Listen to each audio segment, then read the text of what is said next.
Hello and welcome to the Black Cat Bushcraft channel. I'm going to be starting up a new playlist here on my channel which revolves around land navigation and the use of a compass. In my opinion, navigation is probably one of the most underrated skills for a woodsman, and yet I think it's one of the most important. A lot of our training, if you think about it, revolves around us being lost in the woods and knowing how to provide ourselves with shelter, fire, being able to disinfect, water to stay hydrated, and even find food off the landscape. But the goal of navigation is to prevent you from ever getting lost, so therefore you don't have to rely on those survival type or emergency type skills. So again, I feel like being proactive is much better than reactive. Knowing how to navigate and prevent yourself from being lost would be a huge first step, and hopefully would prevent you from ever being in that scenario. Of course, there's always the possibility that we sprain our ankle or have a broken bone or something like that that prevents us from getting out even if we know how. But a lot of the times people get lost, and that's the reason they're in an emergency. So navigation again is the key to preventing that from ever happening. Just to throw out a quick disclaimer, I'm not claiming to be an expert where it comes to land navigation. I have, however, spent a lot of hours studying the subject, practicing land nav, the use of a compass, even with a map, without a map, pace counting, things like that.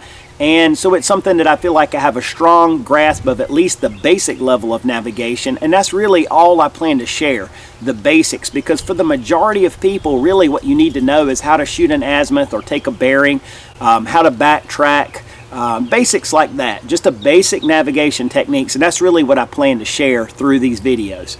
So with that said, let's get started on the first. Because I know a lot of people who are not familiar with how to operate a compass will probably watch this, I want to break it down on the most basic level.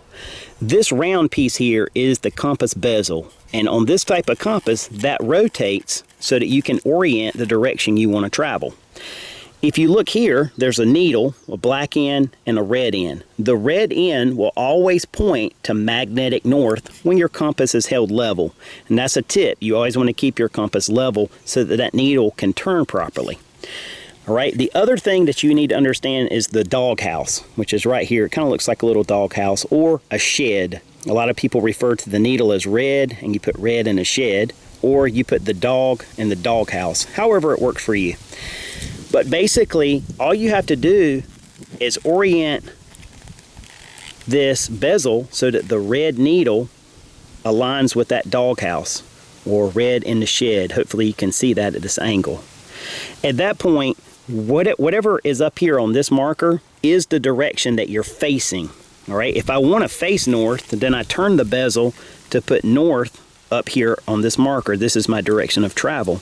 Now I turn the compass until the red needle aligns with the doghouse, and now north is actually behind me in this direction. So the front of the compass is your direction of travel. The purpose of the mirror is so that when you hold this compass up to your eye level, imagine you were looking at it at eye level, you can no longer see this bezel. So if we turn this mirror down at approximately a 45 degree, now we can look in the mirror and see our compass from above when holding it level at eye level.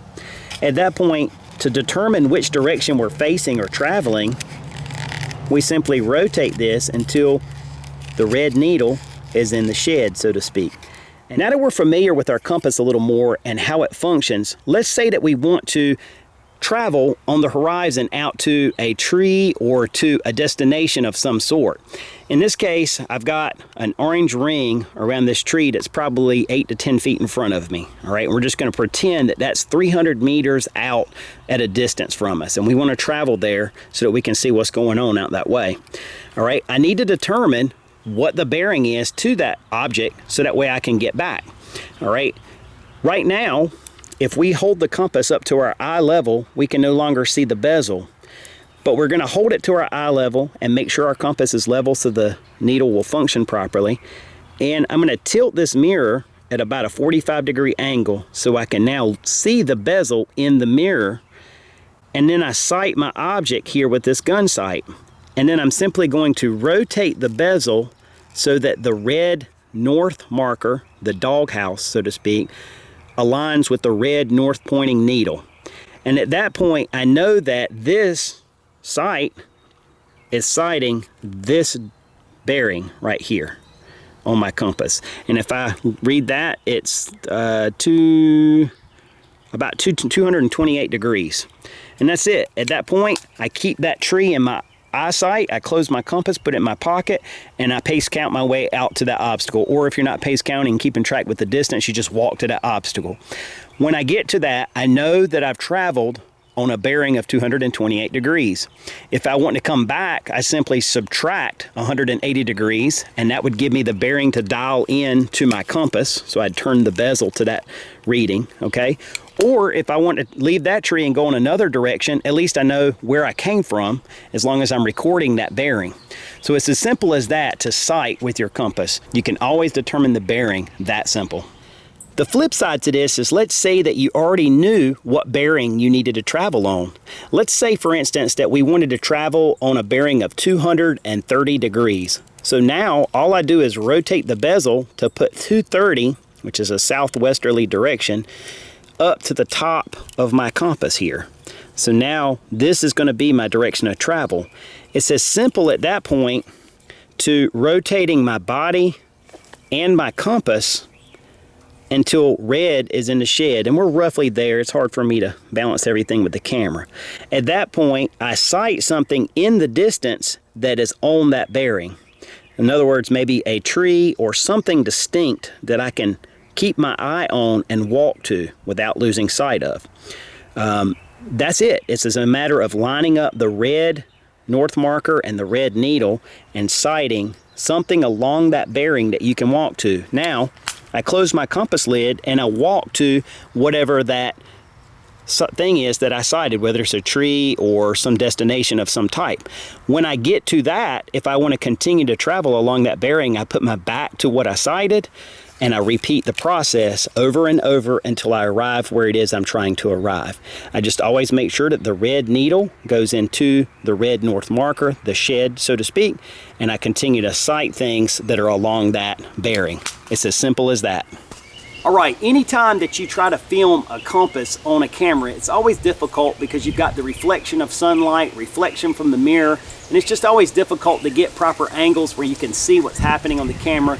But I hope this wasn't too confusing, and for those of you that are just getting started, I hope it makes the process clear of how to look out on the horizon, find something that you want to travel to, and be able to figure out what that direction of travel is for you, just by turning your bezel and aligning the red needle with the red north marker or the doghouse on your compass. At that point, you simply close your compass, walk to that object.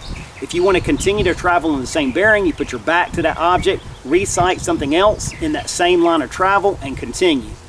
I also hope that it's clear that if you know what direction you want to travel, I want to travel straight north, how to set north on your compass bezel and orient your body so that you're facing north, and now spot something that's on that north direction of travel and now walk to it. So I hope that that makes it pretty simple. A lot of times people get intimidated with compass work when in reality it's really not that complicated. It's just a matter of getting out and practicing with it a little bit, and before you know it, it becomes second nature. I hope that this will be helpful. This is, in my mind, the very first step that you need to understand so that you can use your compass successfully. Another video is going to be coming soon on how to take a back bearing, so how to reverse where you just came from. I hope you'll stick around for the next one. I look forward to talking to you with it very soon, and until then, take care and God bless.